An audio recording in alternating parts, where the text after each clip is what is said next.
ਯਿਸੂ ਵਾਪਸ ਸਵਰਗ ਚਲੇ ਗਏ। ਜਿਸ ਦਿਨ ਯਿਸੂ ਮੁਰਦਿਆਂ ਵਿੱਚੋਂ ਜੀ ਉੱਠਿਆ, ਉਸਦੇ ਦੋ ਚੇਲੇ ਇੱਕ ਨੇੜੇ ਦੇ ਸ਼ਹਿਰ ਨੂੰ ਜਾ ਰਹੇ ਸਨ। ਉਹ ਚੱਲਦੇ ਹੋਏ ਗੱਲਾਂ ਕਰ ਰਹੇ ਸਨ ਕਿ ਯਿਸੂ ਨਾਲ ਕੀ ਹੋਇਆ ਸੀ। ਉਹਨਾਂ ਦੀ ਆਸ ਸੀ ਕਿ ਉਹ ਮਸੀਹਾ ਸੀ, ਪਰ ਫਿਰ ਵੀ ਉਸ ਨੂੰ ਮਾਰ ਦਿੱਤਾ ਗਿਆ ਸੀ। ਤਦ ਔਰਤਾਂ ਨੇ ਕਿਹਾ, ਉਹ ਫਿਰ ਜਿੰਦਾ ਹੋ ਗਿਆ। ਉਹ ਨਹੀਂ ਸਮਝ ਸਕੇ ਕਿ ਕੀ ਵਿਸ਼ਵਾਸ ਕਰੀਏ। ਯਿਸੂ ਉਹਨਾਂ ਕੋਲ ਪਹੁੰਚੇ ਅਤੇ ਉਸਨੇ ਉਹਨਾਂ ਦੇ ਨਾਲ ਤੁਰਨਾ ਸ਼ੁਰੂ ਕੀਤਾ, ਪਰ ਉਹ ਉਸ ਨੂੰ ਪਛਾਣ ਨਾ ਸਕੇ। ਉਸਨੇ ਉਹਨਾਂ ਨੂੰ ਪੁੱਛਿਆ, ਤੁਸੀਂ ਕਿਸ ਬਾਰੇ ਗੱਲਾਂ ਕਰ ਰਹੇ ਹੋ? ਅਤੇ ਉਹਨਾਂ ਨੇ ਉਸ ਨੂੰ ਯਿਸੂ ਨਾਲ ਪਿਛਲੇ ਕੁਝ ਦਿਨਾਂ ਦੌਰਾਨ ਹੋਏ ਉਹ ਸਾਰੇ ਚਮਤਕਾਰੀ ਕੰਮਾਂ ਬਾਰੇ ਦੱਸਿਆ। ਉਹਨਾਂ ਸੋਚਿਆ ਕਿ ਉਹ ਇੱਕ ਸੈਲਾਨੀ ਨਾਲ ਗੱਲ ਕਰ ਰਹੇ ਸਨ ਜੋ ਨਹੀਂ ਜਾਣਦਾ ਸੀ ਕਿ ਯਰੂਸ਼ਲਮ ਵਿੱਚ ਕੀ ਹੋਇਆ ਸੀ।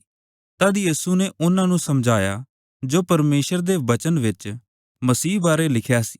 ਉਸਨੇ ਉਹਨਾਂ ਨੂੰ ਯਾਦ ਕਰਾਇਆ ਕਿ ਨਬੀਆਂ ਨੇ ਕਿਹਾ, ਮਸੀਹ ਦੁੱਖ ਉਠਾਏਗਾ ਅਤੇ ਉਹ ਮਾਰਿਆ ਜਾਵੇਗਾ, ਪਰ ਤੀਜੇ ਦਿਨ ਫਿਰ ਜੀ ਉੱਠੇਗਾ। ਜਦ ਉਹ ਸ਼ਹਿਰ ਪਹੁੰਚ ਗਏ ਜਿੱਥੇ ਦੋ ਵਿਅਕਤੀਆਂ ਨੇ ਰਹਿਣ ਦੀ ਯੋਜਨਾ ਬਣਾਈ, ਉਹ ਲਗਭਗ ਸ਼ਾਮ ਦਾ ਸਮਾਂ ਸੀ। ਦੋ ਵਿਅਕਤੀਆਂ ਨੇ ਯਿਸੂ ਨੂੰ ਰਹਿਣ ਲਈ ਸੱਦਾ ਦਿੱਤਾ, ਇਸ ਲਈ ਉਹ ਉੱਥੇ ਰਿਹਾ। ਜਦੋਂ ਉਹ ਸ਼ਾਮ ਦਾ ਭੋਜਨ ਖਾਣ ਲਈ ਤਿਆਰ ਸਨ, ਯਿਸੂ ਨੇ ਇੱਕ ਰੋਟੀ ਨੂੰ ਚੁੱਕਿਆ ਅਤੇ ਪਰਮੇਸ਼ਰ ਦਾ ਧੰਨਵਾਦ ਕੀਤਾ ਅਤੇ ਫਿਰ ਉਸ ਨੂੰ ਤੋੜਿਆ। ਅਚਾਨਕ ਉਹਨਾਂ ਨੂੰ ਪਤਾ ਲੱਗਾ ਕਿ ਉਹ ਯਿਸੂ ਹੈ, ਪਰ ਉਸੇ ਹੀ ਪਲ ਉਹ ਉਹਨਾਂ ਦੀ ਦ੍ਰਿਸ਼ਟੀ ਤੋਂ ਅਲੋਪ ਹੋ ਗਿਆ। ਦੋ ਵਿਅਕਤੀਆਂ ਨੇ ਇੱਕ ਦੂਜੇ ਨੂੰ ਕਿਹਾ ਕਿ ਉਹ ਯਿਸੂ ਸੀ। ਸਾਡੇ ਦਿਲ ਕੰਬ ਗਏ ਜਦ ਉਸਨੇ ਸਾਨੂੰ ਪਰਮੇਸ਼ਰ ਦੇ ਬਚਨਾਂ ਨੂੰ ਸਮਝਾਇਆ। ਤੁਰੰਤ ਉਹ ਵਾਪਸ ਯਰੂਸ਼ਲਮ ਨੂੰ ਗਏ। ਜਦ ਉਹ ਪਹੁੰਚੇ ਤਾਂ ਉਹਨਾਂ ਨੇ ਚੇਲਿਆਂ ਨੂੰ ਕਿਹਾ, ਯਿਸੂ ਜੀ ਉੱਠਿਆ ਹੈ, ਅਸੀਂ ਉਸ ਨੂੰ ਵੇਖਿਆ ਹੈ। ਚੇਲੇ ਆਪਸ ਵਿੱਚ ਗੱਲਾਂ ਕਰ ਰਹੇ ਸਨ। ਅਚਾਨਕ ਯਿਸੂ ਉਸ ਕਮਰੇ ਵਿੱਚ ਪ੍ਰਗਟ ਹੋਏ ਅਤੇ ਕਿਹਾ, ਤੁਹਾਨੂੰ ਸ਼ਾਂਤੀ ਮਿਲੇ। ਚੇਲਿਆਂ ਨੇ ਸੋਚਿਆ ਉਹ ਕੋਈ ਭੂਤ ਹੈ, ਪਰ ਯਿਸੂ ਨੇ ਕਿਹਾ, ਤੁਸੀਂ ਕਿਉਂ ਡਰ ਰਹੇ ਹੋ ਅਤੇ ਸ਼ੱਕ ਕਰ ਰਹੇ ਹੋ? ਮੇਰੇ ਹੱਥ ਅਤੇ ਪੈਰਾਂ ਨੂੰ ਵੇਖੋ। ਭੂਤ ਦੇ ਮਾਂਸ ਅਤੇ ਹੱਡੀਆਂ ਨਹੀਂ ਹੁੰਦੀਆਂ ਜਿਵੇਂ ਮੇਰੇ ਹਨ। ਉਹ ਕੋਈ ਭੂਤ ਨਹੀਂ ਸੀ। ਇਸ ਨੂੰ ਸਾਬਤ ਕਰਨ ਲਈ ਉਸਨੇ ਕੁਝ ਖਾਣ ਲਈ ਮੰਗਿਆ। ਉਹਨਾਂ ਨੇ ਯਿਸੂ ਨੂੰ ਮੱਛੀ ਦਾ ਇੱਕ ਪਕਾਇਆ ਹੋਇਆ ਟੁਕੜਾ ਦਿੱਤਾ ਅਤੇ ਉਸਨੇ ਇਸ ਨੂੰ ਖਾ ਲਿਆ।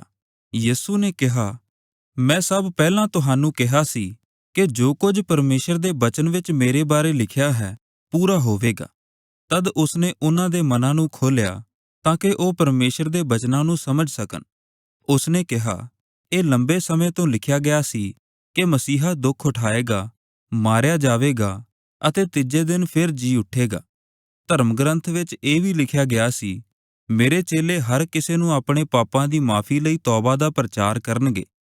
ਉਹ ਯਰੂਸ਼ਲਮ ਵਿੱਚ ਇਸ ਨੂੰ ਸ਼ੁਰੂ ਕਰਨਗੇ ਅਤੇ ਫਿਰ ਹਰ ਜਗ੍ਹਾ ਸਾਰੀਆਂ ਕੌਮਾਂ ਵਿੱਚ ਜਾਣਗੇ।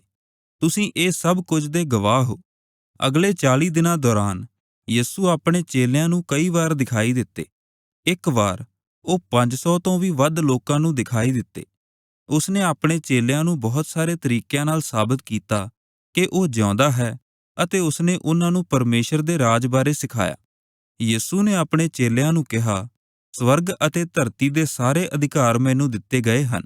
ਇਸ ਲਈ ਤੁਸੀਂ ਜਾ ਕੇ ਸਾਰੀਆਂ ਕੌਮਾਂ ਨੂੰ ਚੇਲੇ ਬਣਾਓ ਅਤੇ ਉਹਨਾਂ ਨੂੰ ਪਿਤਾ ਅਤੇ ਪੁੱਤਰ ਅਤੇ ਪਵਿੱਤਰ ਆਤਮਾ ਦੇ ਨਾਮ ਵਿੱਚ ਬਪਤਿਸਮਾ ਦਿਓ ਅਤੇ ਉਹਨਾਂ ਨੂੰ ਸਿਖਾਓ, ਭਾਈ ਉਹਨਾਂ ਸਾਰੀਆਂ ਗੱਲਾਂ ਦੀ ਪਾਲਣਾ ਕਰਨ ਜਿਨ੍ਹਾਂ ਦਾ ਮੈਂ ਤੁਹਾਨੂੰ ਹੁਕਮ ਦਿੱਤਾ ਹੈ। ਯਾਦ ਰੱਖੋ, ਮੈਂ ਹਮੇਸ਼ਾ ਤੁਹਾਡੇ ਨਾਲ ਹੋਵਾਂਗਾ। ਯਿਸੂ ਨੇ ਮੁਰਦਿਆਂ ਵਿੱਚੋਂ ਜੀ ਉੱਠਣ ਦੇ 40 ਦਿਨਾਂ ਬਾਅਦ ਚੇਲਿਆਂ ਨੂੰ ਕਿਹਾ, ਤਦ ਤੱਕ ਯਰੂਸ਼ਲਮ ਵਿੱਚ ਰਹਿਣਾ ਜਦ ਤੱਕ ਮੇਰਾ ਪਿਤਾ ਤੁਹਾਨੂੰ ਪਵਿੱਤਰ ਆਤਮਾ ਦੀ ਸ਼ਕਤੀ ਨਾ ਦੇਵੇ।